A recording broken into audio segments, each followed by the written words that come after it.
지난 시간에 우리는 후진이 선진인 우리 자신을 인정하기 전에 우리의 역량을 시험할 기회를 충분히 갖는 것이 모든 면에서 안전하다고 배웠습니다. 하지만 어떤 식으로 시험할 기회를 주어야 할까요?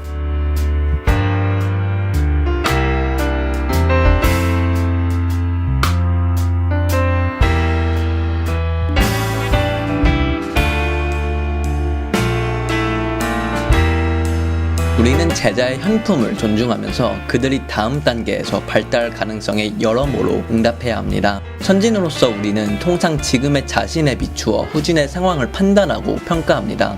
그러나 후진을 존우하는 하와자는 그런 태도를 버립니다. 누차 강조되었지만 우리에게는 후진이 어리석어 보이지만 후진 자신에게 그렇지 않습니다. 후진의 답은 선진이 보기에 오답이지만 후진에게는 최선의 정답입니다. 자신의 현품은 수준의 고하를 막론하고 자존의 핵을 이루고 있기 때문에 그것에 대한 애착과 자존심은 품위의 수준에 비례하지 않습니다. 후진의 자존심을 손상시킬수록 그에 대한 우리의 청학은 성공으로부터 멀어질 것입니다. 선진으로서 우리는 후진이 가진 품위를 이미 경험했기 때문에 자신과 후진이 보고 느끼는 것이 다르다는 것을 선취적으로 알고 있는 유리한 입장에 있습니다. 우리는 후진이 오류 속에 갇혀있음을 압니다. 그러나 갇혀있는 상태에 있는 후진은 자신의 오류를 인식할 수 없습니다. 우리는 이런 상황에서 한편으로 후진에게 그 오류를 지적하고 다른 한편으로 그것을 대체할 현실적인 품위를 시사하는 양면의 전략을 취할 수 있습니다. 그런 양태로 우리를 드러낼 때 우리는 그에게서 상구를 논할 때 지적했던 차상품적 매력을 차츰 얻게 되며 그 차상품적 현묘함,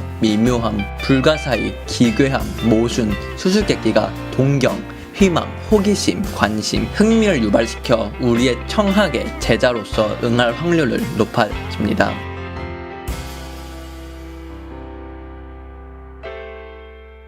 후진이 제자됨을 수락했을 때 선진으로서 스승이 할 과제는 분명해집니다. 스승으로서 우리는 제자가 과거 어느 시점에서 내가 극복해야만 했던 결함을 가지고 있다는 것을 인정하고 그 결함을 비난하기 전에 그가 경험하고 있는 고통, 공포, 실패를 이해할 줄 알아야 합니다. 더 나아가 우리가 그것을 극복할 수 있었던 계기와 경험이 무엇이었는지를 회상하면서 우리 자신이 제자를 위해 도울 수 있는 것이 무엇인지를 구상해야 합니다. 그것은 우리가 스스로 지금의 단계에 이르기 위해서 밟아온 상구의 도정을 제자가 그의 위치에서 다시 밟도록 격려하고 돕는 것입니다. 거기에는 물론 많은 활동과 단계와 시간이 필요했다는 사실이 1차적으로 고려되어야 합니다. 제자가 단번에 자신의 품위에 오르기를 기대하기보다는 그가 위치한 현품에서 시작하여 점차적으로 필요한 단계를 거쳐서 우리 자신의 품위 쪽으로 진전할 수 있는 방식의 해결을 구해야 합니다.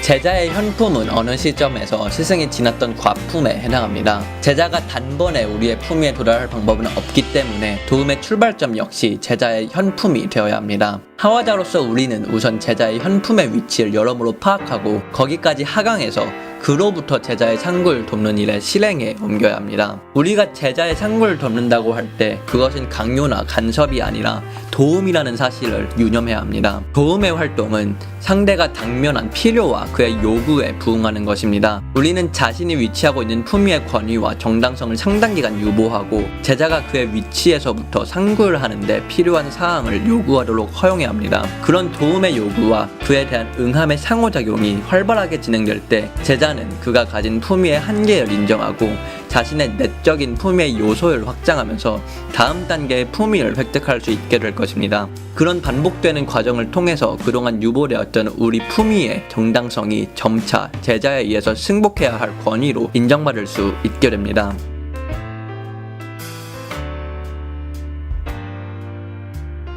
하와자가 흔히 빠지는 오류의 한 형태는 선결 문제의 요구입니다. 이는 하와를 진행하는 동안 후진이 아직 요망하는 품위에 이르지 못했음에도 불구하고 하와자가 마치 그것을 이미 획득한 것처럼 전제하는 것입니다. 우리가 앞에서 논의한 고압제는 바로 그런 오류의 전형적인 유형에 속합니다. 하와자는 후진에게 그의 품위를 맞는 사고 유형, 행위, 소망, 흥미, 계획, 표준, 이상, 생활 양식을 투사하며 거기에 일치하기를 주장합니다. 그러나 후진에게는 그런 주장이 낯설고 새로운 것이며 그의 품위에 충격을 주기 때문에 거부 반응을 일으키고 더 나아가 극단의 경우 의심, 증오, 복수, 적대의 대상이 되기도 합니다. 고압제의 흔한 형태의 하나가 언어를 통해서 우리가 알고 있는 품위를 상대에게 직접 소통하려는 것입니다. 우리는 흔히 자신의 품위의 내용을 언어로 표현하고 제자가 그것을 곧바로 이해하기를 기대합니다. 그러나 품차가 있는 후진에게 우리의 품위를 직접 전달하는 것은 무모합니다. 왜냐하면 그들에게는 그 전달을 곡해함 없이 그대로 받아들일 체험의 공감대가 아직 형성되지 않았기 때문입니다.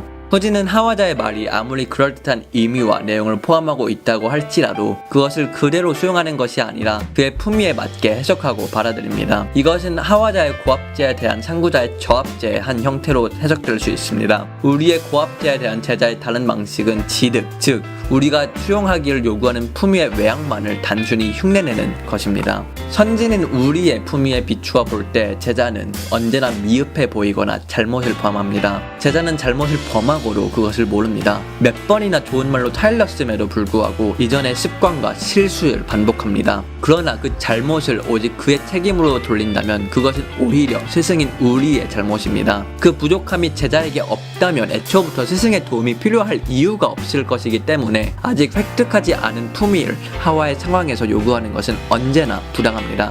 따라서 스승으로서 우리가 풀어야 할 문제는 제자로 하여금 부족한 경험을 보충하도록 촉구하고 돕는 것입니다. 첫 출발은 제자인 상대가 아직 모르고 있고 잘못 이해하고 있고 오류를 범하고 있음을 당연한 사실로 받아들이는 것이고 그 다음에 제자가 그런 곤경에서 빠져나옴에 있어서 내가 수행해야 할 도움의 형태가 어떤 것이어야 할지를 한 번 더 고려하는 것입니다.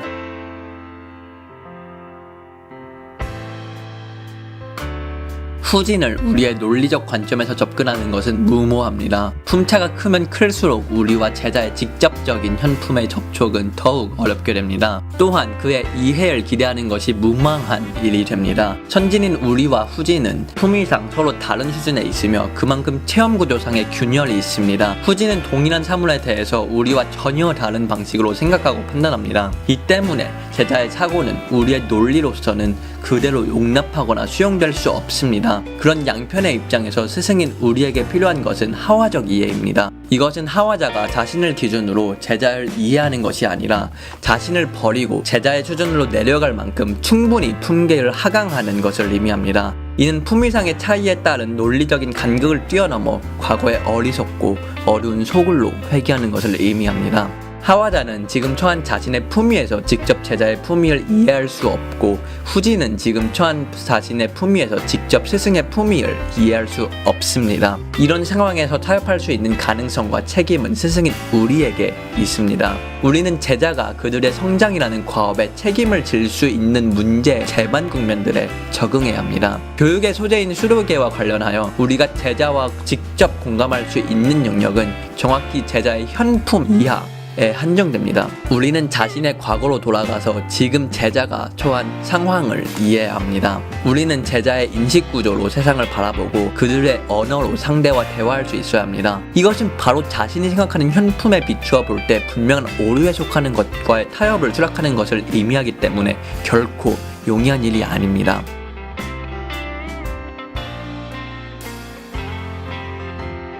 하와적 이해는 후진의 공감을 얻기 위한 것이며 그의 현품의 위치를 파악하기 위한 것입니다. 제자가 처한 현재의 위치를 파악하기 위해서 먼저 그의 현품을 이해하는 일이 중요합니다. 그러나 이것은 어디까지나 제자의 현품을 일축하기 위해 당분간 공유해야 하는 환영이라는 사실을 잊어서는 안 됩니다. 제자의 품위를 향상시키려는 우리의 입장에서 제자의 현품의 수준에서 이루어지는 대화는 그것의 해체를 촉구하는 방편으로서만 정당화됩니다. 선진은 우리에게는 정답이 될 수 없는 것을 당분간 정답으로 간주하고 후진의 낮은 차원의 잠정적인 정당성을 부여하되 그 정당성을 오랫동안 허용할 수는 없습니다. 그것이 너무 오랫동안 지속된다면 제자는 그의 소박한 신념과 품위에 안주한 채 겨우 시작에 불과한 단계를 완전한 것으로 착각할 것입니다. 하와적 이해의 효력은 어디까지나 잠정적 특성을 벗어나서는 안 되며 그 시한성은 우리의 도움이 이루어지는 경과의 흐름과 더불어 제자에게 점차 드러날 수 있게 해야 합니다. 제자는 현품이 제공하는 안전한 세계 구성에 간주하려고 하지만 그곳은 사실상 안전한 장소가 아닙니다. 우리는 제자에게 이제 그의 현품으로 해결할 수 없는 문제와 상황을 제공하고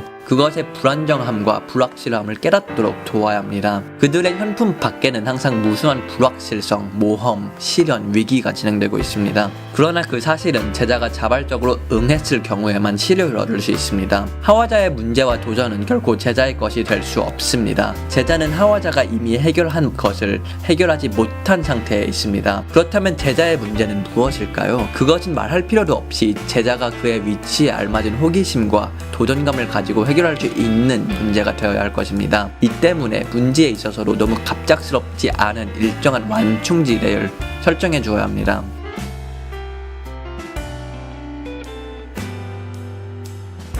하와의 비결은 하와자 자신의 공력을 일방적으로 구사하기보다는 상대의 상구자의 에너지를 역이용하는 데 있습니다. 하와란 기본적으로 스승이 자신의 품위를 상대에게 부과시키거나 전달하는 것이 아니고 제자 스스로가 현재의 품위를 재건하도록 하는 것입니다. 하와자에게 아무리 흥미있고 가치 있는 것이라 할지라도 제자가 곧바로 그것에 대해서 흥미를 갖도록 요구하는 것은 무모합니다. 그런 조처는 제자의 능동적인 참여를 억제시킵니다. 하와자가 자신에게 흥미있는 것을 제자에게 제시한다고 하더라도 그것이 제자에게 곧바로 흥미가 있는 것은 아닙니다. 그 흥미의 일치점은 상당한 수련을 거친 후에만 가능한 것입니다. 그리고 그 과정이 바로 교육의 과정인 것입니다. 제자에게 선택의 기회와 그가 선택한 과제에 전적으로 몰입할 충분한 시간이 주어져야 제자 편으로부터 내재적 동기화의 가치가 충분히 실현됩니다. 따라서 교육적인 교섭은 스승의 흥미에서가 아니라 제자의 흥미에서부터 시작되어야 합니다. 상구의 촉진자로서 우리가 흥미를 가져야 할 것은 특정 소재의 품위가 아니라 상구를 하는 제자의 흥미를 돋구는 것이어야 합니다. 이처럼 상구의 템포와 하와의 템포는 서로 엄격하게 구분됩니다. 하와자인 우리에게 전자는 권태로움의 근거임에 비해서 후자는 그 자체가 하나의 도전의 의미를 갖습니다. 즉, 제자가 상구의 흥미를 계속 유지하도록 자신의 속도를 조절하는 것은 하와에서 해결해야 할 가장 고유하고 도전적인 과제입니다. 결국 핵심은 정말 신기하게도 많은 곳에서 강조되지만 공감인 것 같습니다. 결국 제자에게 공감을 해야 된다는 거죠. 네. 결국 공감과 사랑으로 가르쳐야 된다는 게 아마 오늘의 이야기 아닌가 싶습니다. 다음 시간에 이어서 가르침의 양상에 대해서 공부할 것입니다. 다음 시간에 뵙겠습니다.